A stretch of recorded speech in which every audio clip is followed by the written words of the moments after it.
Welcome to the Dropout Dude. Today, this is the third episode that we are doing of Dropout Dude. Okay, so today we are talking about something essential yet underestimated. The topic of oral health. So for that, we have Dr. Z here from Mint Dental Care. Okay, so this episode is not just about brushing your teeth. We'll be diving into controversies and oral health, truth, myths about dentistry. So, from the science behind oral health, the unexpected connections with our oral health on the overall well-being. So, we'll be leaving no stones behind. So, Dr. Z, thank you again for joining us. Thank you so much, Kuldeep. And let's share some knowledge and be a little frank and be a little casual. Yeah, we'll be just talking yes. about because I also have some questions that I will be asking for myself as well. Why not? Why not? Yeah. Take the opportunity. Yeah. Okay. So we know oral health is important, but let's start with some controversies. Okay. So I see on ads celebrities, they often endorse tobacco and all alcohol products which directly affect our oral health. I'm sure you agree to that. Yes. So do you think they should be held accountable for these such harmful promotions? See, if you can't point a finger at somebody just because they're doing a marketing thing. I mean, it's as simple in today's terms, in today's world. People know what they're getting into. People are educated. They have enough data. Google is like a second doctor to them. So they can Google everything. So you can't actually hold celebrities accountable for what they are selling. But these companies have their own marketing gimmicks, They will show it as a bottled water or they will show it as a music album. And, that's how they'll promote it. They will never put it. And see, tobacco products otherwise also have their warning contents on it. So see, they should be responsible for what they are doing, for what they are marketing, but you can't hold them accountable. I can't say that, they are responsible and there were times where people used to do what the celebrities were doing. But I think nowadays it's not that. People understand what they want to do. So it's like a double-edged sword. I mean, the people are doing the marketing for what the famous people are, but you can't hold them accountable for sure. People should be more, and people are. I mean, even the patients that we get, they know what they're doing. They know what products they are using. They know what stuff they want to be using. So I don't think you can, just to answer that question simple and straight, they should be responsible, but not accountable. Because I see a lot of people, use whitening toothpaste and different kind of products that will get them the result that the celebrities smile. So see, a whitening toothpaste work. I don't say that there is a theory behind it. There is studies that goes behind it about what products are used inside, what chemicals are used inside, but you cannot find a huge difference in it. I mean, whitening products can be used for maintenance. Like even when we prescribe whitening products, it's usually after we do the whitening for the patients, after you've done a proper thorough cleaning and polishing. So you do it for maintenance. You cannot expect that, okay, fine, I'm not visiting my dentist, I'm not brushing my teeth, but I want white smile. And that's not going to happen. It's like overnight, and it's not going to have a 3 to 4 shade difference because the chemical which is needed for whitening is not incorporated in the toothpaste.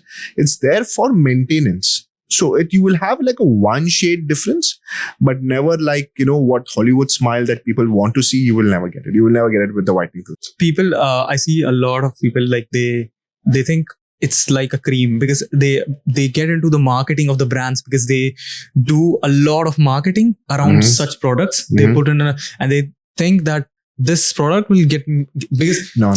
People often go to the very easier way. Yeah. They don't want to go to the process of they don't want to control their what they're eating. But or you they're will consuming. not find the results. You can do it.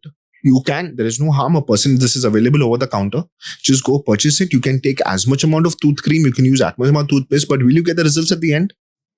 If that was the situation, if people were actually getting whiter teeth at the end of the day, this would be selling as anything. But it's not. That's the thing, that you can use a whitening toothpaste.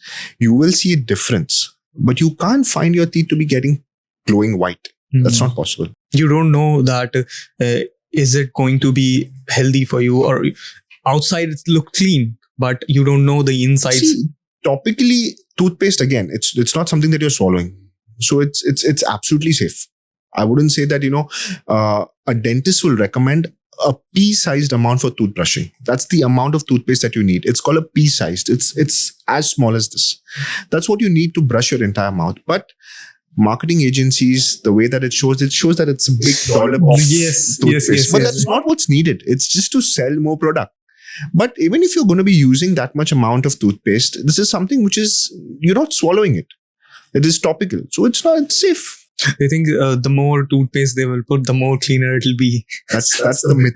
That's a lot of myths that, the more toothpaste I put, or the harder I brush, or the more time that I take for brushing, it's the right brushing technique.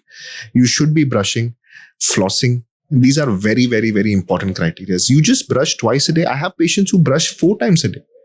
And then you see that they're overdoing it. But is it healthy? Like 4 times? They're overdoing it. Exactly. So as long as you feel comfortable, use a light hand and you're not damaging your teeth. Because at the end of the day, if you're going to be using a hard brush, using 4 times a day and damaging your teeth, it makes no sense. Because the toothpaste, it's also chemical. And if you're using and overusing it, anything you overuse, that will damage your tooth. Exactly.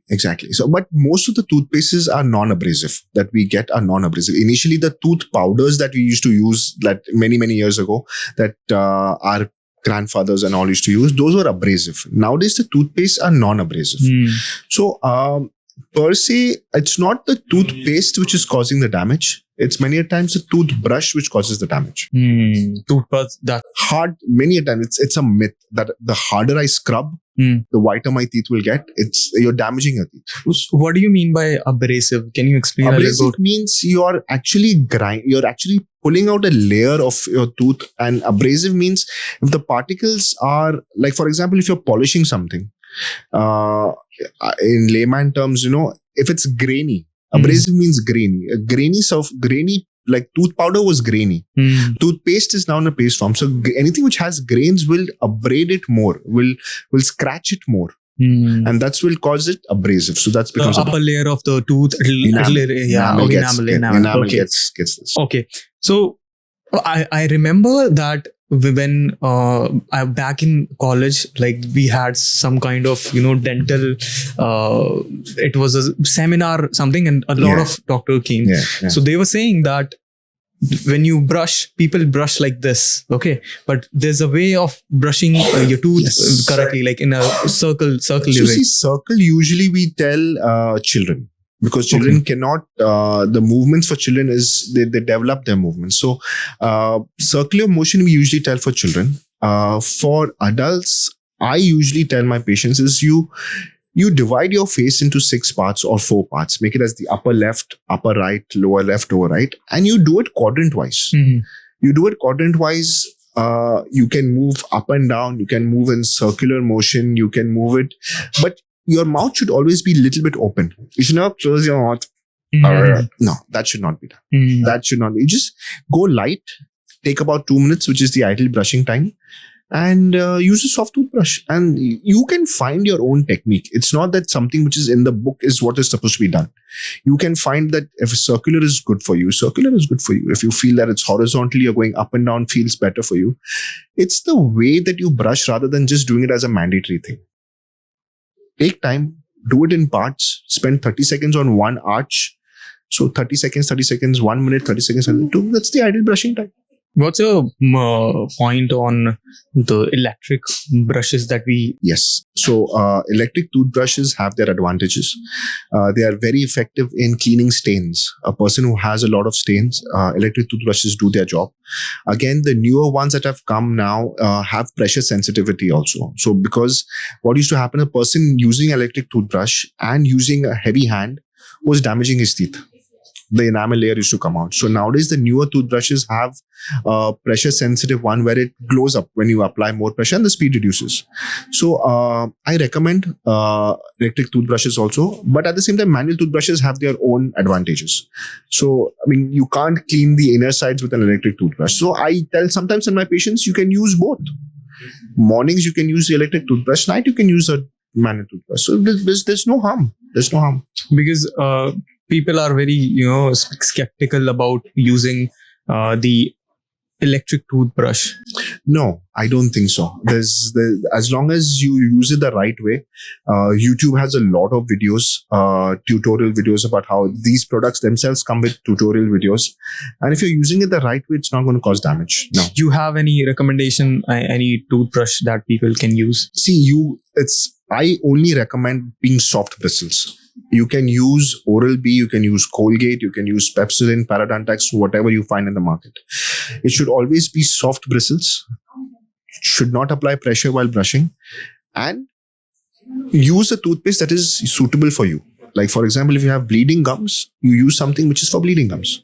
If you have sensitive teeth, you use something which is sensitive teeth. Okay, so there's different toothpaste for different. Okay, so because people just buy whichever they see on ads. So a person who has sensitive teeth is going to use a whitening toothpaste and comes to us that I'm having sensitive teeth. How's it going to work? Yeah, exactly. So many times the patients who come to me saying that, doc, I have really sensitive teeth. I was like, are you using any kind of sensitive toothpaste? Like, no, I'm not. So that's when we educate them, tell them to start using a sensitive toothpaste. And the next visit that they come to us, they say, yes, it's better. It's far better than what is. Because sensitive toothpastes, the ones that are for bleeding gums, these come under medicated toothpastes. So as long as you're going to use it, you're going to feel the difference. Otherwise, how are you going to feel it? Like just a simple change and you'll see the difference. It's a simple change. Honestly, it's a simple change. And the next day patient says that I feel the difference. So let's come to a different topic. Like oral cancer is growing concern. Do you think there's enough awareness about the dangers of smoking and chewing tobacco regarding oral cancer? People know. See, if you would have asked me the same question when I was doing my college, it's been 15 years I'm practicing. So back then, we used to still come across a lot of patients who still didn't know. But now people are aware. People are aware that, eating tobacco, smoking, these things cause oral cancer.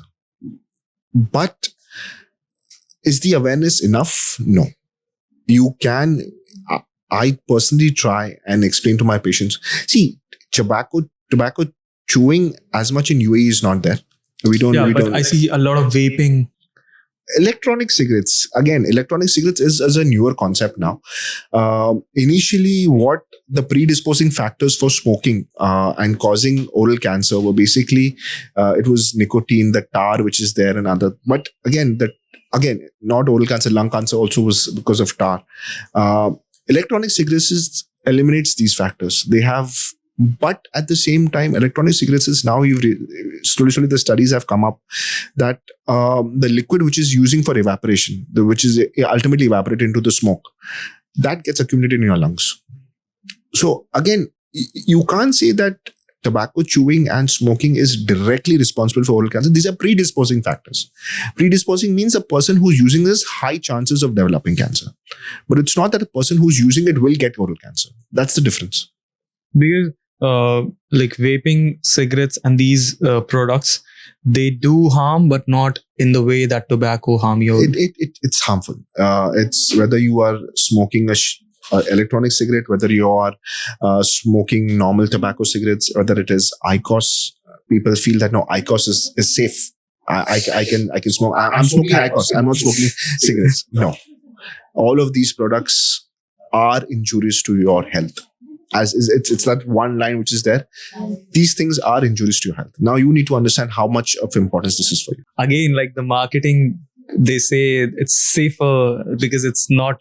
That's what I have patients who come to tell me that I was smoking, but now I'm smoking IQOS, doc. I said, so? And how many IQOS? I mean, the same amount, 20.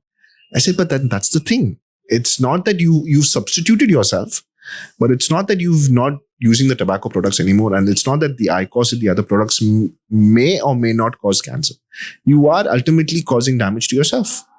So it is indirectly or directly. So in one liner, if this is directly causing your like tooth or not, like the tobacco and not the tobacco, like these IQOS cigarettes, they're causing your tooth damage or no? Tooth decay will not happen. Okay. Tooth decay will not happen by using smoking products. You can have dryness of the mouth and other things, but there will be accumulation of stains on your teeth because of the nicotine and other things, but they will not cause tooth decay. You can't say that my tooth is getting spoiled because I'm using a smoking product. No, that won't happen. Okay, well, that's good. People will, so what people will take out from this is like this. At least my teeth are not getting spoiled. But this is one thing that I tell my patients. I said, you have 32 teeth. If you lose one tooth, you can extract the tooth, you can put a crown, you can put an implant, you can change all your teeth also. But you have 2 lungs. And you cannot change it. And you cannot see the damage that's happening inside. Exactly. So this is just one simple, and then the patients understand themselves. So again, if a person would be able to see his teeth and understand the amount of stains that come on his teeth after smoking, if he could only see his lungs. Exactly. You would understand what it is. Exactly. The teeth are visible, but the lungs are not visible. And you can't change them. Okay, so there's a craze around people having a perfect smile. Okay. Are we going too far? Because they see on reels, like they have to be perfect and like it's aesthetically pleasing. They have to look very, in a certain way, and they do makeovers. So do you think social media is also a blame for it, or what's the take on this? People are more conscious because they have the means and the availability is there. You can do things which you couldn't do earlier. That's one of the reasons why. And social media is a way of people trying to understand what can be possible. So again, the trend is gone too far, where patients who don't need it, people who don't need it also just for the trend factor are doing it. And which is absolutely wrong. I mean, we have, I would say, children, like young teens, 19, 20, 21, who want to come and get a full set of veneers done. I mean, it's not recommended. You have veneers, crowns, smile analysis, smile designing. These are the newer concepts of aesthetics, which is very effective for the patient who needs it. A person who never had it, has crowding of his teeth or didn't have the time to get it done orthodontically, wants a quicker, faster option, who's in his mid-30s, mid-40s, is in a position where he's now working, doesn't have the time to do orthodontics. These are good options. But does everybody need it? I don't think. And it's also the trend is changing. Initially there was the block white, the bleach white veneers is what the patients were wanting, that I want that blingy smile. But nowadays the patients also feel like, now I feel that this is looking fake. And the person sitting across the table will catch it. So I want something which is more natural. So people are now understanding also that yes, this can be done, but it's coming down from the point where it was done only to please people to now to the point where I want a nice smile. So yes, it is going a bit too far. It went down, it peaked, but I think now it's coming down. It's not that we now have patients who feel like, okay, fine, I had my brother or my sister doing it. You think, should I do it? What are my other options? Can I do Invisalign? Can I do braces? How else can I straighten my teeth? Can I do whitening? I don't like the color of my teeth. Can I do whitening? So now patients are coming up with the point where they have seen the side effects also on social media. Social media is showing you the effects. It's also showing you the side effects. Like many a times person going abroad, getting it done, coming back and then suffering with it. So patients are now getting aware also. But at the same time, it works both ways. It's effective. Smile analysis, smile designing is good, but not for everybody. But that's not a point. That's a point. Like, if young children are also seeing this, and as you mentioned, like your patients are coming 19, 18, 21 years. So you are very young. And if you're doing something that is not needed, yes, it is going to be, damaging because the best teeth that you have, and if they are not anything and you're doing something for aesthetic, that's not good. And see, you will not know what's going to happen 10 years down the line. What you have now, you see, anything has a shelf life. Like even if you have your veneers, I have patients who've done veneers 20 years back and they still come to me, they still visit, and they're doing perfectly fine. But see, anything and everything has a shelf life. You may like something which is there in trend now, but you may not like it 10 years or 5 years down the line. So again, and for especially for young adults, it's not recommended. I personally do not recommend. If I see a person who's having good alignment of teeth, good set of teeth, coming to me just for the trend, I usually recommend, and I don't do it myself. It's just wrong. It's just not allowed. What do you think is, let's say, there's people think that if you have very white teeth, that's natural. Like, because what I know is, I may be incorrect, that teeth are not supposed to be clear white, like crystal white. Even when we make crowns or we make veneers or we make teeth, we keep it as 2 layers on the shading. It should never be monoblock. It should never be one color, because then it looks artificial. But again, it's about what the patient wants at the end of the day. If the patient wants, we have patients who want brick white. It's like, this is what I wanted, and which is okay, which we don't say is wrong. You can have a very, very white smile. You can have slighter white smile also. So it's upon the patient's perspective. What is he actually wanting? We have like 32 shades that we can work with. We can have something which is very dark to match a normal, like a single tooth also. And we have a very white also. So we have 32 to more than 32 shades also that we can work with. So it's okay. If a person would want a very white smile, it's fine. Yeah, it's up to them. It's up to them. It's what the patient's perspective is. And for the reason why he's changing it. Like, the first question that I ask my patients when I'm doing veneers for them is, what is the reason for you to do this? And the patient says, I don't like the color of my teeth. I want a whiter teeth. Then you know what the patient is coming in for. So that's what it is. So if they're like, you cannot do anything to convince them. If they're coming in their mind, then they have. I have a patient, he said, I want the whitest possible. And I said, are you sure? And he said, yes, I'm 100% sure. I want the whitest that you have. And I was like, okay. And he loved it. He liked it. Coming to this, like, I wanted to ask if you have any story in your experience, crazy story about a patient, if you can share. It's not coming to head, like, something which is crazy. But honestly, there are a couple of patients who come to my head. I like to talk to my patients, in between also. I ask them about their work. I ask them about what's happening. And, we have discussions, like there was once a patient who was, he was an aviation engineer. Okay. And he used to talk to me about, sometimes because he was late for an appointment, he's like, no, I got stuck in the cabin. I was stuck in the cockpit and, I was doing stuff. One of my patients, he's into watches and, and we were discussing watches. So, there's always, once you get, the topic and discussion starts, it's those moments which turn into something which is crazy and funny, Yeah, like, exactly. I wouldn't say like as a working part, I had something funny to see. Like there have been times where it was really bad. It's really sad to see what you sometimes see.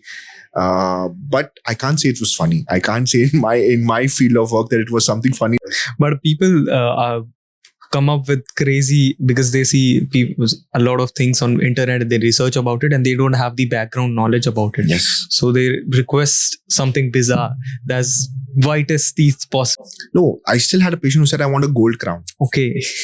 And I had this another patient who said that he had a gold crown and the crown came off, the tooth broke, and he's like, no, this was done by my best friend.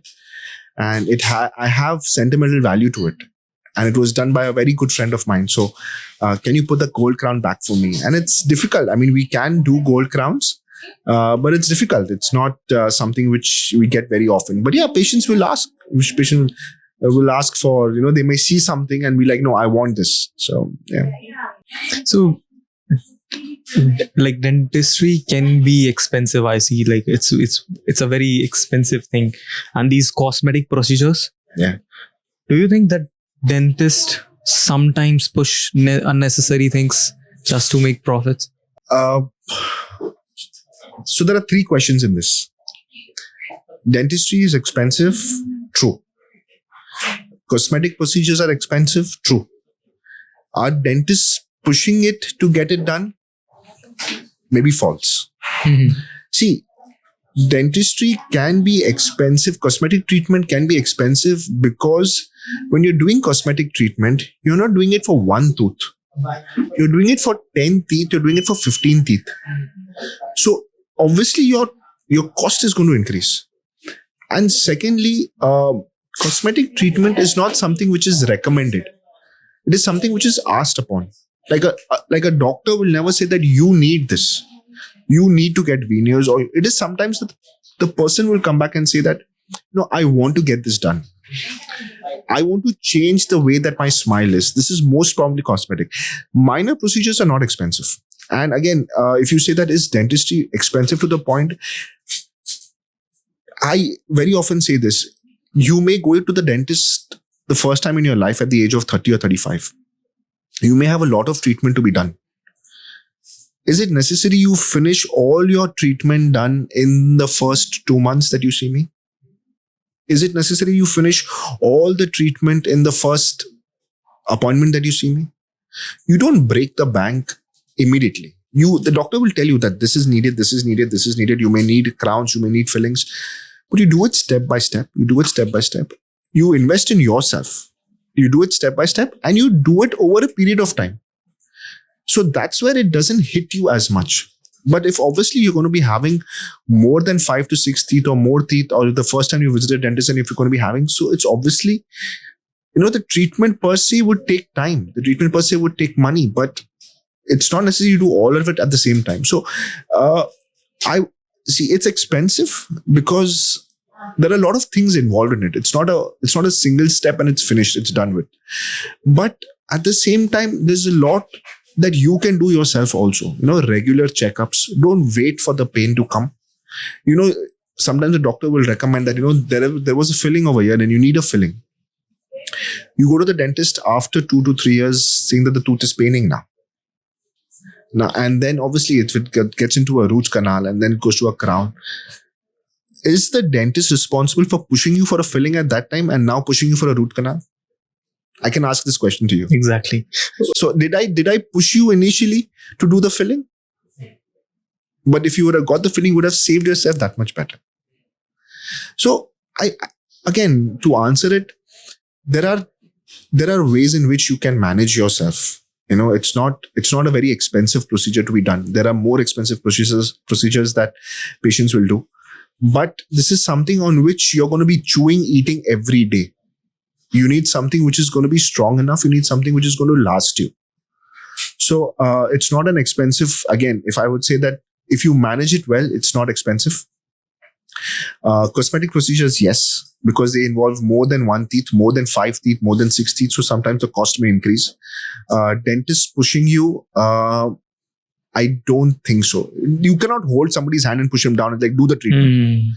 Exactly. You will only say that, okay, implants are recommended, crown is recommended, filling is recommended, cleaning is recommended. But you can't push the person down and do the treatment. No, it's up to you to decide. But this can be avoided if you are taking care of your teeth, like regular checkups, because dentists, what I think is people don't go to dentists as much as they don't see it as, because it's not important. visible. It's not important. Yeah, it's not important. I can Unless just I'm brush not it. having the pain, I don't need to go. If I'm not having, mindset exactly. is changing. Yeah. Mindset is changing. Yeah, but now because of they are getting aware, but there's still a lot of gap. What I think in if you're not, because if you start taking care of your teeth and make a habit of going to a regular checkup, then these long procedures and these things can be avoided. So, once in 6 months, just go to the dentist, have a checkup. If there is needed, you do some cleaning, polishing. If there is nothing needed, you go once in a year. See, that's what I tell my patients who sometimes come to me. You come in, have a checkup in 6 months' time. If there is needed, you do a procedure. If there's no needed, I'll see you in a year's time. You increase your time for your appointments, but you have to visit your dentist to see if nothing is happening wrong. If your teeth are healthy, you don't go there to find a problem. You just go to check whether if everything is okay. And once that habit develops, I usually tell my younger patients also, the patients who come with their children, I said, get this incorporated in your children also. That, you come to the dentist once in a year, once in 6 months, just come, say hi, just get a checkup done. That's it. It's not needed that every time you come, you may need some kind of treatment. No. But at least you don't come in with a surprise. Like 2 years, 3 years down the line, you don't come in with a surprise. Some people have high caries index. The cavities increase very fast.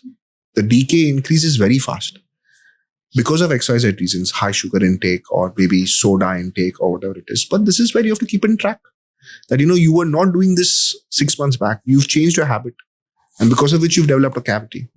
So why do you say that the mindset is changing? Because people are getting more aware. People are coming for the regular follow-ups once in 6 months. We have a policy in our clinic where you get automated messages every 6 months to come in and check it for your cleaning or just for a regular checkup. And patients like it. They say that, no, we are looking forward to it. Like, you just send me a message and I'll come. Make it easier for me. So we do have that policy now. Where we do have regular follow-ups. We have automated messages coming in for our patients every 6 months. And we get good feedback from them. And that's the reason why I'm telling you the mindset is changing. They're not like, oh, okay, because they come for their appointments. They regularly see us.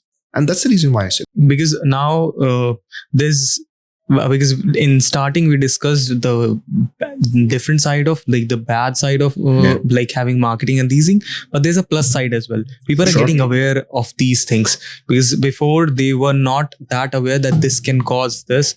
So now they are getting information and they're getting checkup, and now they're getting smart because of the information they are getting. Yeah. So it's working. It's there. Patients are understanding now. Like I said, every time I say this, it's not what was 10 or 15 years down the line. Patients are very aware about what treatment, what products, what's happening. They're well read. Like they're well read. They know it. They know it. Yeah. So now, because before, if they understand, if you tell them something, then it's easier to make them understand that what you're saying because they know what you're talking about. And if like I said, they push it's very hard for anyone to push any treatment on them because they know what you're talking about. See, we also practice now is something called as evidence-based dentistry. Mm-hmm. We have scanners, we have X-rays. Mm-hmm. If you show it to them, you can't deny it. If you take a picture, you take a scan, you take a digital image, you take an X-ray, and if there is a cavity, there is a cavity. It's not that something that I have created. The patient would understand that. And that is what the patients want. As long as you show them the truth, you can't deny it. If there is a cavity, there is a cavity. And it is what is visible. You can't deny it. So that's called evidence-based dentistry. That means it is there. It's there for you to see. Evidence-based dentistry. Okay. New word. But this is the same thing. I had a podcast with a nutritionist. Okay. She was saying the same thing because I can remember the words she was saying. They are having DNA test, and according to the DNA test, they are providing the nutrition guidance to them. So that's evidence. So that's in our field, every person is different. Every tooth is different. The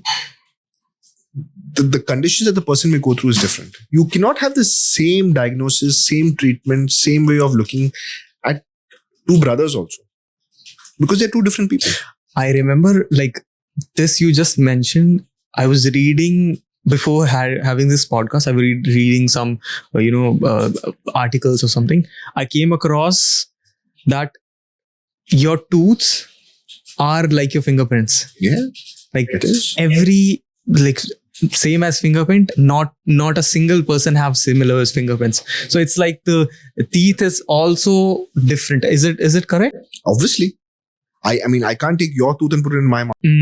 So every tooth is different. See, every tooth is different. Every person, the way that the tooth is positioned in your mouth is different. Because your mouth is ultimately, it comes into the point where it is articulating. So even the new crowns, the new teeth, it has to be customized. It is customized for you. It cannot be utilized for anybody else. So it's custom to you. It's applicable only to you. So that's why it's very close to being a fingerprint. Yeah, exactly. Yeah, but it's yours. We may see if in the future you just bite and you see you can get anywhere. Yeah. So let's debunk some myths, because people have a lot of myths around. They are getting smart, but still there is some Myths are there, yeah. Myths are everywhere. Yeah. Because you see one thing everywhere and then there's some other thing you read, because it's slippery slope. I want your honest opinion about it. What do you think? Is it true that mouth wash and alcohol can increase the chance of oral cancer? It mouthwashes, as if I have to be honest enough, I do not recommend mouthwash on a regular basis. If you need a mouthwash, it should be for 2 weeks, 3 weeks maximum. You cannot use a mouthwash for the rest of your life. Alcohol-based, non-alcohol-based. So whenever we have patients who come in and, for example, have bleeding gums, we'll recommend a mouthwash to them. You use it for 2 weeks, use it for 3 weeks, and then you stop it. Because these are medicated things. You cannot use any medicated, even if it's a mouthwash, if it's chlorhexidine or any of those products which is there, unless until it's completely herbal. If you are using it, you cannot use it for the rest of your life. Anything which you overdo is what will cause you some problem at some point of time. What I recommend to all my patients as a mouthwash is a pinch of salt in warm water. Okay. That's it. So for the rest of your life. Okay. Pinch of salt in warm water is all that you need. That's the mouthwash. That's the mouthwash. You don't need any of these products. Like many of my patients say, I want to feel that freshness in my mouth. But you can't be using a mouthwash for the rest of your life for that freshness. What I think is, if you take some kind of alcohol-based mouthwash and you feel that, that burning sensation and you think it's working. That's the thing, right? So and also many of these mouthwash also cause stains on your teeth. Like the patients come to us saying that I don't smoke, I don't have tea, coffee, I'm not taking any kind of supplements. Why do I get these stains on my teeth? And that's when you have to tell them that there are certain mouthwashes which cause staining on your teeth. And the person says, yes, I'm using a mouthwash after every meal. And that's when you have to tell them that. And when the person understands that, and when he comes for the regular visit, he's like, doc, after you told me, I've realized that I'm getting less an amount of stains now. So again, it's a myth that, using a mouthwash will make my teeth fresh, will make my teeth better. I will not get cavities. But it's a myth. There's no truth to this. Mm-hmm. So coming to this mouthwash, people think that if the toothbrush or the toothpaste is expensive, they will get better result. And this is expensive marketing. What I think is it. See, anything which is expensive is also not because they're selling you something which is very basic for something which is expensive. They have certain data. They have certain studies. There are certain products which make that specific to what it is. But using that, something expensive will make my teeth better is no. That's not how it is. Like, there are good anti-cavity patented toothpastes which are expensive. Okay. By 3M, GC Tooth Mousse, 3M Clean Pro XC. My children have been using this. I can proudly say this, that I have seen the difference in my children who've used this. Each will cost you about, one toothpaste costs about 120 dirhams. Okay. But I have personally, as a dentist, I've seen the difference in my children. So they are not something which is available on the market. It's available on Amazon. If you want, it's 3M Clean Pro XT toothpaste. Okay. And GC Tooth Mousse. Yeah, I'll add the link. So these are the two toothpastes which are very effective. Okay. Are very effective. Again, this is my opinion. Mm-hmm. I recommend this to my patients. I recommend this to children. There's an entire study inside it. If you want, you can read through it. If it's patented, I'm sure I would not say. I'm not sure whether it's patented. Okay. I may be wrong on that, but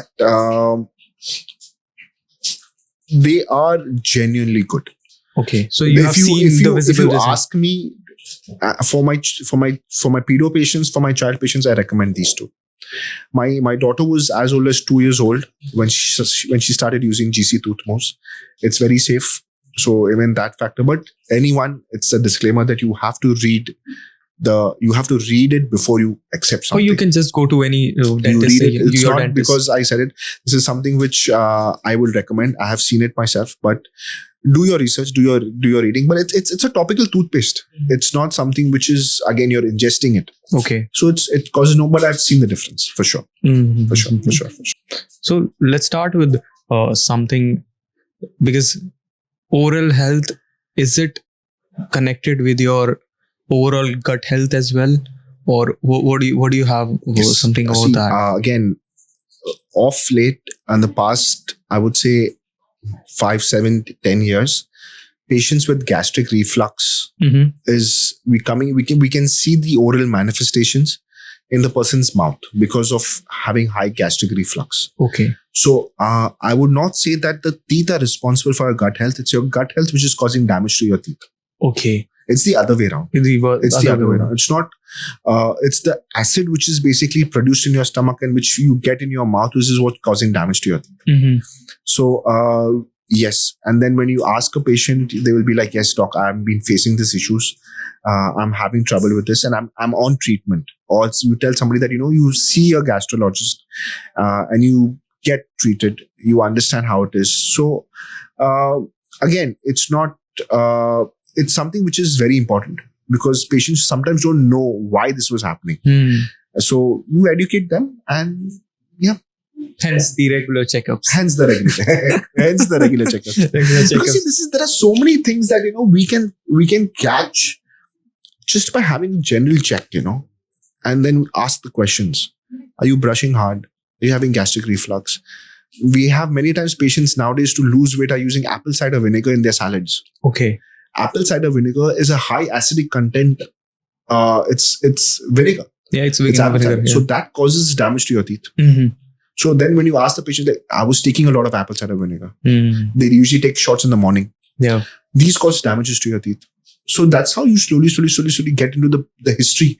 That's why history is very important in us. You ask the patients what is happening, what you've been doing. And yeah, so these small things, if you do the regular checkups, then you'll understand why these things happen. Because you have seen a lot of patients because of this, but the people may not think this can be causing something. And this was not something like, again, the fact that patients taking apple cider vinegar was slowly seeing on reels that, this may help me lose body fat. It's very good in the mornings is when you started. And then when you ask the patients, you realize, okay, because you can see that there is something wrong in the tooth. It should not be like this. And then you ask the questions, why?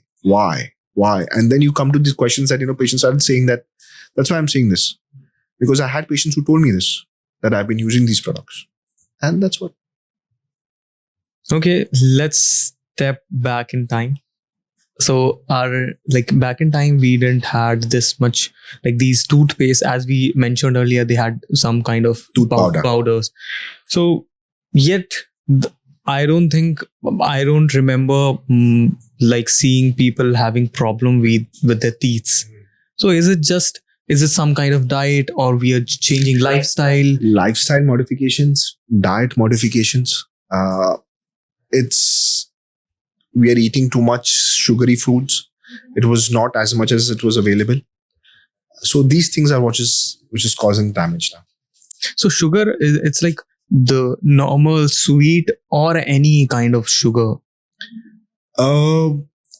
See, it's basically when you increase, sugar is one of the main criteria which sticks on your teeth. Like if you're having gummy bears nowadays, if you're having normal chocolates, if you're having candies, and if this is what gets stuck on your tooth, it starts what's causing damage to your teeth. Mm-hmm. Very important thing that patients sometimes don't do is they don't floss their teeth. Flossing is something which is very, very, very important, because you may brush your teeth, but that area between two teeth, even the bristles don't go through. Okay. Even the textbook says that 6 out of 10 times the cavities will start in between the teeth. Okay. And by the time you notice it, it is already reached very far because it's not visible from the top. Yeah. It starts at the end. You will never notice this. But when you're flossing and when you floss, you notice that there's food getting stuck or my floss is getting cut. You immediately catch there's something wrong with there. So again, flossing plays a very important factor in oral health. Flossing is as important as brushing. And coming back to sugar, it's when your high sugar intake is there, and when slowly, that's when the caries index increases. So it's to put it in straight terms that yes, sugar is responsible in whatever form it may be. It may be in having candies, it could be having lollipops, it could be having because of gummies, it could be because of sweets, Indian sweets, or other sweets which is there. It's responsible. So can you explain a bit more about flossing, what it is and how? So flossing is a dental floss. It's like that long thread. Okay. That is usually, it's available in most of the pharmacies. Okay. A dental floss, you just take a nice long thread of the dental floss. Lot of YouTube videos available. I could have explained it right now, but it's difficult. But a lot of YouTube videos available. If you can use a dental floss, sometimes patients say that no, I find it difficult to use a dental floss. You have certain interdental aids. It's called as interdental brushes, interdental flossing aids. Water picks, water flossers. These are available on Amazon. These help in a person who cannot use, but flossing in any form has to be done. I still recommend the traditional floss. You cannot substitute the traditional floss, the normal thread, but it's difficult. It's technique. Sometimes persons may not find it. Most commonly, persons say that as soon as I floss, my gums started to bleed, and that's why I stopped flossing. Okay. But that's again a myth. When you do flossing regularly, you will notice yourself that the bleeding is less. In the starting, it may bleed because you have not done it before. Yeah. But once you do it, once you get the habit, and you yourself will understand how much of food is probably getting stuck in between the teeth. So highly recommend flossing. Do you floss? No.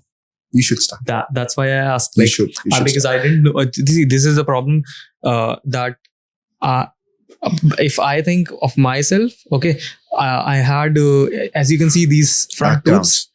These are not real. Like I had an accident and I had to change it. So flossing, that's why I asked, can you explain a bit more about flossing? Because a lot of people may be doing it, and those who are getting regular checkups. And again, I would still say that I can immediately, when we're doing the checkups, when you're doing the cleaning, we can find a person who's flossing to a person who's not flossing just by looking at it. Okay. It's that much evident now. So, I used to not floss myself. I'll be honest with you. Okay. But when I started seeing that there's a difference, I floss every day. Okay. I floss. So if you floss every day, perfect. If you can't floss every day, two times a week, 3 times a week is also fine. At least 2 to 3 times in a week, you should floss. So you can either do it with a thread, whatever you want, or there's multiple products. You use a water flosser. Okay. You use the normal traditional thread. You have interdental brushes. Okay. You have these small sticks with the floss in between. Yes, I've seen there's a thread between and white color. Yeah, you can do that. Okay. You can use whatever you feel like, but it has to be done. Because any food, any sweet that is stuck in between, that will cause major damage. Sweets, damage, food getting stuck, gum health, your gingival health. I get bleeding most often. I get bleeding from my gums. Okay. Why? Because you're not keeping that area clean. You have to visit the dentist, get a cleaning done. After you get the cleaning done, it doesn't mean that it stops. Maintenance. This is your maintenance. This is the point where you come less to the dentist. If you maintain it yourself, you don't have to come to the dentist as often. So you do your maintenance and then that's it. Just a question came in my mind. As you saw my teeth, you are a dentist and you've seen a lot of teeth. So do you see, if you go outside and you see this has something? I can see it on the television. Yeah, you can see, because a normal person will not see the thing that you are seeing because it's visible. And you can see this person. So does this come in your mind? 100%. I mean, that's the first thing that I don't know if it's a side effect, I think, of being a dentist. The first time that I also met you, I immediately caught it that you had 2 crowns in your teeth. Yeah, exactly. So, and it's very odd to sometimes tell the person, but I can catch it. A normal person may not. Yeah. Normal person. But this is what also, this helps us, when we are doing this for patients, if I'm able to catch it, by just looking at it, somebody else would also be able to catch it. So we try to keep it as close to it as normal, so that the person across the table cannot notice that there's something wrong. Because somebody is like, I think there is something, and then the person gets conscious. That means you've done a bad job. Exactly. That means, so I tell my patients, if somebody else went and if you went home and you saw and somebody said, you've got a new crown, then that means my crown is not nice. Not nice. What do you think of mine? Not okay. I know. I caught it. I know you caught it. Yeah. Okay. But it's been a while you've done the crown. This is quite old. It's very old. It's quite old. I think almost 4 or 5 years. Yeah. So, almost 4 or 5 years. So there are things that are different. Again, like I said, I can catch it on the television also, because I've been practicing since 15 years. Before that, so it's been almost 20 years that I've been looking at teeth day in, day out. Yes, exactly. 8 hours in a day I've been looking at teeth. So it's not necessary that what is noticeable is to be changed. It's not necessary. But again, that's my job. It also, like, if I consider myself, what I think that the things you have said, it's a very quite an irony thing. We are having a podcast on dentistry, and I am also not taking care of my teeth, because what I think is, like, time is also, or you don't think in a way because it's not visible to you. Yeah. So, but then why wait? Why wait for something to be visible for me to go? That's what I'm saying. It doesn't catch in my mind. Like, if you are the thing that you said earlier, that if it's not paining, people will not look at it. So what I think, I also need to make a habit about, like, you have to do this, because, and see, again, I have patients who say that, I prefer my dentist back home. I like to get I have my family dentist back home. Okay. You're going once in a year home. Did you get it checked? No, doc. Actually, I went for 1 week only. I didn't get the time to get it checked. Then what's the point? I mean, you're saying that I would get my treatment done back home. I will go home and get it checked. But when you go home, you're on an agenda that you have so many things to finish. I don't have time to go to the dentist. So then this is something which, you have to understand yourself, that if you're going to come in with a surprise, then you will be surprised. So eliminate the surprise factor out of it. At least you'll go to the dentist. He will tell you that this tooth is broken. This requires a filling. This requires a cleaning. At least you know. You may do it one in this month, one you do it after 4 months, one you do it after 2 months. But when you don't know, when you go into the surprise, like, now it's paining, doc. Now what do I do? Okay, now this is also paining. This is also paining. This is also paining. At least you plan yourself. It's not necessary that when you go to the dentist, a treatment has to be done then and there. Exactly. You go for a consultation. Get a consultation done. Get a comprehensive consultation done. And then decide whether you want to do the treatment or not. Exactly. So, can I change, like, these crowns? Can I change my crowns? Yeah. You can. What I thought it was permanent. It's fixed. It's not permanent. Okay. See, crowns can also come off naturally. Like, sometimes if you're not. So see, this is a very, very, very big topic. A crown can be changed. Crowns can come out. Crowns can break completely with your tooth. Okay. So these are 3 different reasons. Now, if you're changing the crown, why are we changing the crown? One is for the color. One is there food getting stuck around the crown? Is the tooth underneath the crown getting damaged? Because of which I need to change the crown. The crown just sometimes may come off when you're eating, most commonly caramel chocolates. That crown can be cemented back. The crowns are usually cemented by a certain glue. If a crown comes off, the tooth is healthy inside, the crown can be put back. Crown as in, is it, crown means there's a cap? It's a cap. It's a cap. It's a cap. But what I think is, like, there was a big teeth. Yes, like, so that's what I'm saying. The tooth is basically supporting the cap. Okay. So if the cap comes out, sometimes it may come out on the behind teeth, not as much in the front teeth. So if the cap comes out and if the tooth inside is intact, you can put the cap back on. Okay. But like I said, the third option is when the cap breaks with the tooth. That's a problem. Then it goes for extraction. That's a problem. So you should never reach that stage again. Because the tooth inside will break only when there is damage continuously happening under the crown to a point where it broke. Okay. So that's for regular checkups. Very important. Yeah. So anything that are like maybe people were doing in the past, now they're not doing it and they just changed. Do you think anything we can take from that and put it in a anything just like a powder or anything? See, the traditional things that I would say, one is salt water. I think salt water has always been there. A pinch of salt in warm water, it works. Also, the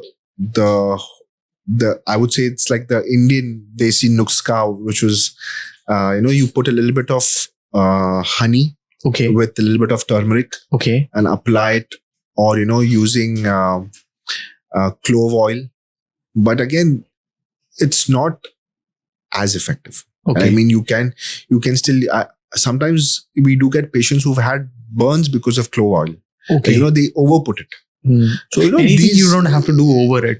Overdo it. These have, like, clove has its importance. There are certain, like, you have now this toothpaste coming up with clove. So clove has its benefits. Okay. But it can stop your pain. It can give you relief for a while, but cannot cure you. See, in dentistry, in tooth pain, you can subside it for some time, but you cannot let it go. You will have to come running to the dentist. You may subside it by taking medication. You may subside it by taking some like clove oil or some toothpaste or something which may give you relief for some time. But at some point you will have to come back, because you cannot treat it at home. If you have stomach pain, if you have head pain, if you have leg pain, it can be treated by taking a medication. Tooth pain will only subside the pain. It cannot treat the pain. Exactly. And it's very, I can relate to that. It's very intensive. It's painful. It's very painful. I'm sure, but I don't want anybody to have tooth pain, but I personally have been through it, but it's painful. Yeah, it's very painful. You cannot sleep. You cannot sit. You cannot concentrate. So you can't run away. And this can be avoided by regular checkups. Exactly. Yeah. Okay. So let's come to the everyday, everyday questions, what people can do in their life, in their everyday life, to just avoid simple changes. Yeah. They may be doing it a correct way or may not be doing it a correct way. So what's the correct way of doing toothbrush, and how many times a day they can? Twice a day. Okay. Regularly. Okay. Spend at least 2 minutes. Mm-hmm. Keep a small sand jar in your washroom. Just turn it around. Okay. It's available in most of any normal toy shop will have it. Just turn it around. Go slow. Use a light hand. Use a soft brush. That's it. Find your own technique. Find what is best for you. 2 times before sleeping. Before sleeping, after getting up. Morning before you go. Children before they go to school. Adults, again, flossing. Highly recommend. Not daily. Not daily. Do it daily. Very good. Do it in the night only. No need to do it in the morning, because flossing, do it once at least. But done. Do it. Do it twice a week if you want. You can't do it every day. Do it 2 times a week, 3 times a week. But incorporate this as your part of your normal daily oral hygiene.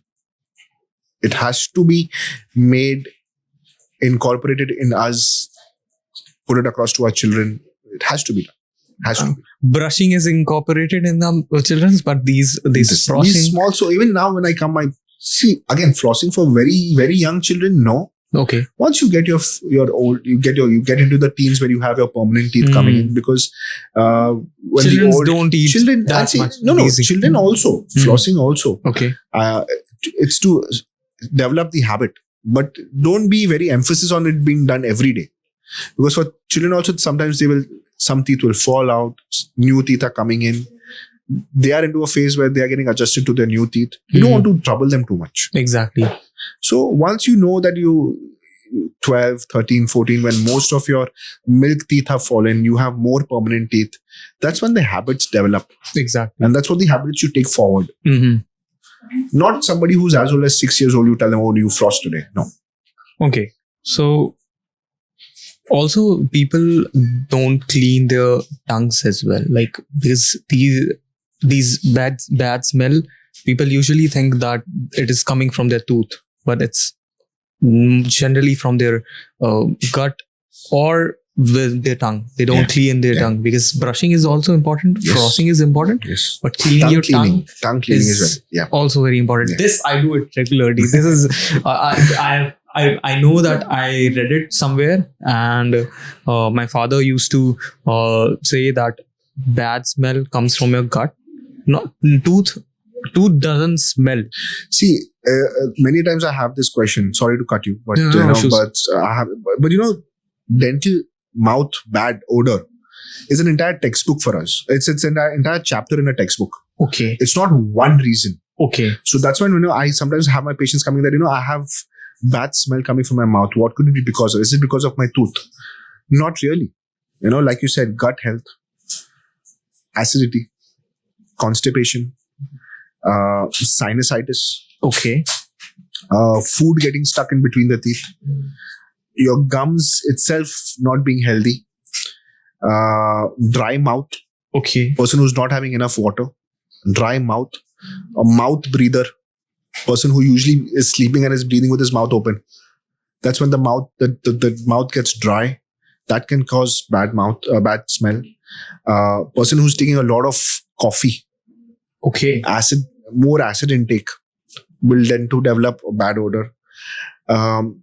So there can be so many reasons.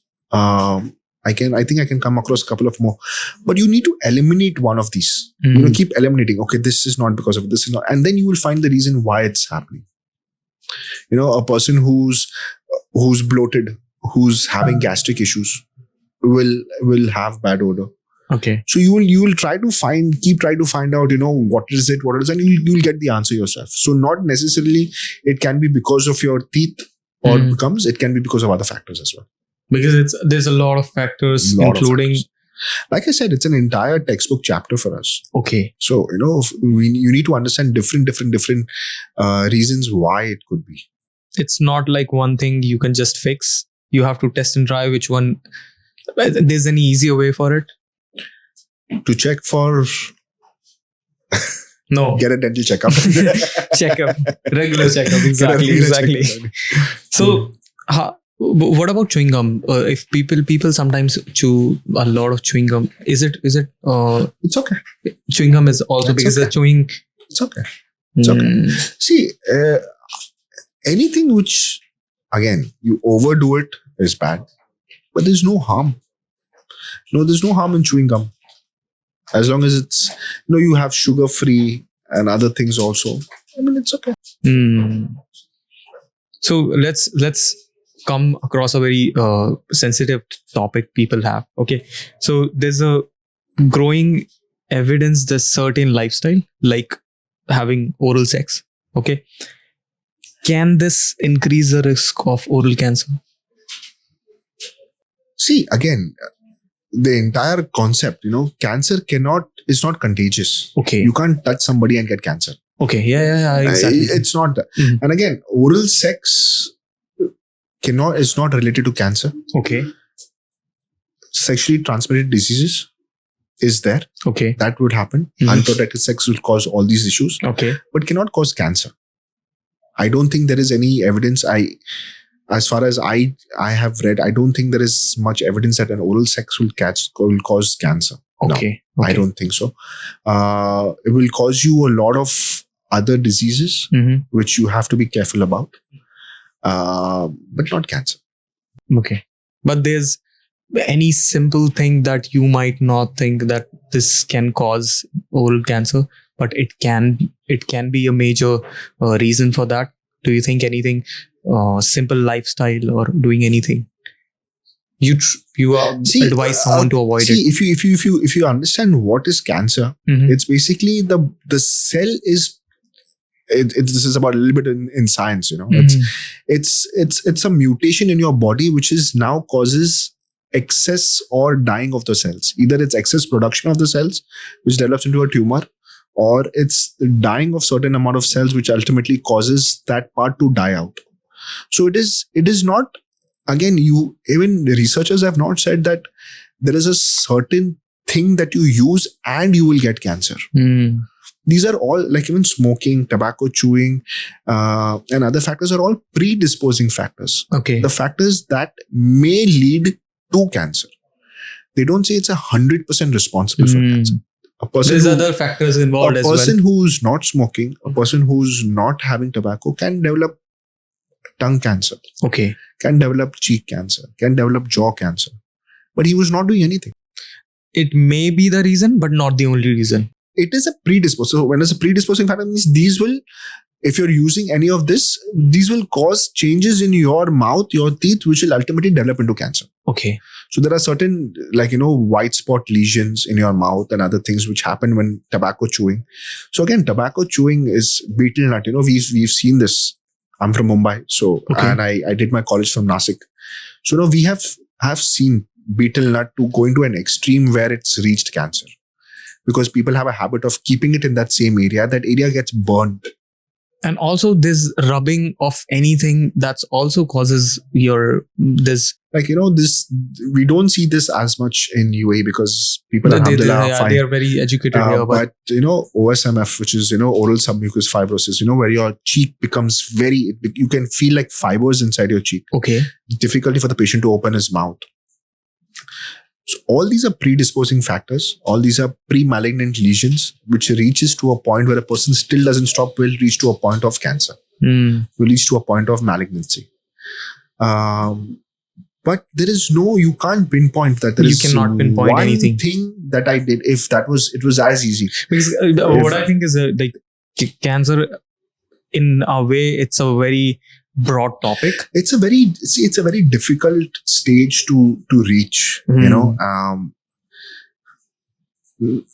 people now know, that they should be getting tests done. They should be getting checkups done. Yeah, they are getting more aware about even their for health. Men, for women, after the age of 35, 40, 45, you should be more conscious about yourself. And you should not try to, it's still unfortunate that, people reach when it's the last stage. Yeah. It's a sad situation.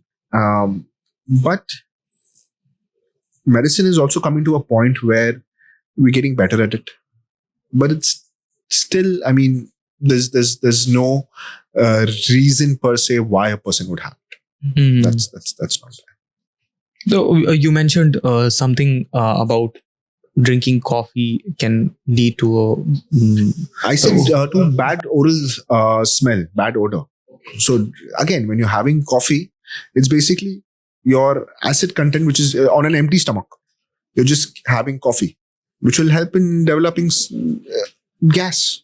Can it cause any damage to your teeth, like having regular coffee over time? Damage to your teeth? No. Stains on your teeth? Yes. Okay. It will stain your teeth. Okay. Damage to your teeth? No.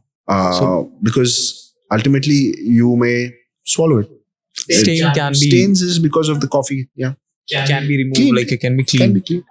Okay. And also I had one more question about people drinking coffee before having, like, in the morning they just drink coffee. They don't brush their teeth.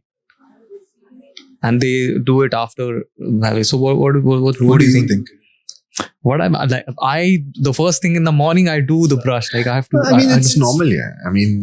Why are we brushing our teeth in the morning first thing that we get up? Your mouth is dry. There's a lot of bacteria in your mouth. Yeah, exactly. You don't want it to go inside your stomach.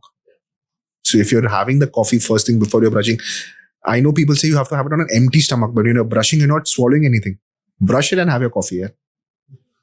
Why would you want to have coffee before you first thing get up in the morning and have coffee? Brush your teeth. That's not good. Like the bacteria is going. Why should you? Why should you? What's the reason for you to have anything before you brush? You can, but you should be having certain reasons for why you should be or you shouldn't be. Okay, let's end the podcast with some good questions. Okay, what's the one thing you wish every patient knew before coming? Flossing. I think I've said it enough. Flossing for sure. He should have known this before he came to me. I love it when my patient says, "Yeah, I'm flossing, doc." And I was like, I can see it. Okay. And the persons who say, "No, doc, I don't know to floss," then I will show them. That's one thing. Yeah, that's one thing. So, what's the one advice flossing? No, what I think is like people are getting aware about dentists and going to the regular checkups, but it's still not that much practicable. Like they're not doing as much. Uh, And again, they I also would, think one advice that I would say is don't wait for the pain. okay, Don't wait. The tooth will always give you a symptom. Will always give you a sign 6 months before you came to the dentist. When a patient sometimes comes in with severe pain, he said, yes, doc, the tooth hurt me once or twice, was a couple of months back. I took a painkiller and I was fine. So basically the tooth is shouting out, help me. No, he did shout once, twice, you took a painkiller, you subsided it. Till the point it reached to a point where it became unbearable and you reached. Don't do that. You will get the symptom where food is getting stuck. And you're using a toothpick since so many years to remove it. Why not visit the dentist and see why it's getting stuck? exactly. That's fine. And also, people think those who have luxury or they have good income, but for the people, they think it's expensive. But if you do it, what I think is like if you do it regularly, regular checkup, and you can avoid the bigger expense. I mean, don't be afraid to have a consultation. How expensive can a consultation be? Don't be afraid to have a consultation. There's no harm in somebody telling you what is needed, right? I'm not saying you will do every treatment and do all the treatment at the same time. It is not expensive if you think it that way. But if you think that, no, I will do all my treatment at the same time, doc. I will wait for all my teeth to get spoiled and then I'll do my treatment. How is that possible? That's not, yeah, exactly. And how expensive can a consultation get? Consultation as in from a proper As a dentist, proper not from dentist. ChatGPT. So not from Google. Yeah, exactly. So how expensive can a consultation get? Okay, Dr. Z, thank you. Thank you for so this. much, Kuldeep. It was long, but I think it went on very well. We spoke, but I mean, yeah, at the end of the day, thank you so much. I still say that I don't have too much knowledge, but whatever little bit that I have and what I tell my patients, it makes sense. And that's what they appreciate. But what I think is knowledge comes from experience. If you have seen enough, you have seen enough cases. So it comes from experience. Yes, that's true. That's a fact. And that's the reason why we call it as we are practicing since so many years, because you're still practicing. Yes. Exactly. You're still practicing. Every day, there's not every day, but you see we're new learning, things. For sure. I mean, like I say, I am still learning. We speak with our colleagues. We share cases. We attend seminars. We attend conferences to know what's happening, to learn newer things, to understand newer things, and to also understand what you are doing is right or wrong. So we are still in the phase of learning. We are still learning. We are still understanding. But whatever little bit that I have over a period of time, I have changed the way that I used to work also. Like what I used to work 5-6 years down the line, I've changed myself now. So that's when you evolve. That's when you get better at what it is. Understanding these small things about, the veneers, the composite bondings. And that's what makes us, grow. This is also the reason why I started the podcast, to have learned, because this is a very great way to expand your knowledge. You are sitting with people who have knowledge about certain topic. At the same time, this is something like this is acquired. I have learned this. Yeah, exactly. It may not be applicable to you. It may not be applicable to somebody else, but it may be applicable to somebody fifth on the table. Exactly. So it's not necessary that what it is. You have to understand, like as a human, you're doctors. No two people are same. So you need to understand what is best for you. And our talk today, I think we just realized that what's your responsibility to do. If you want to take care of yourself, the most common thing that we hear is, I hate to go to you. I'm sorry, doc, but I hate dentists. I mean, it's not my fault. It's not my fault. But you don't have to hate us, but you don't have to love us also. You just have to take care of yourself. And don't forget to toothbrush and floss. If I could only say floss, and then my patient sometimes laughs like, "Doc, I am flossing." I'm like, "Okay, I know you're flossing." Yeah. Okay, thank you so much, Dr. Kuldeep. C. Thank you. Thank you. And you can come see us. You can visit us. We are at Min Dental Care. So you are. It's available on WhatsApp and Instagram. So yep, come. I will share the details on the Thank you so much. description. Thank you so And much, and I thank you. hope it makes a difference to at least one person. That's what it is. That's Thank you what so we much, are Kuldeep. hoping. Yeah. Thank you. Thank you so Thank much. you.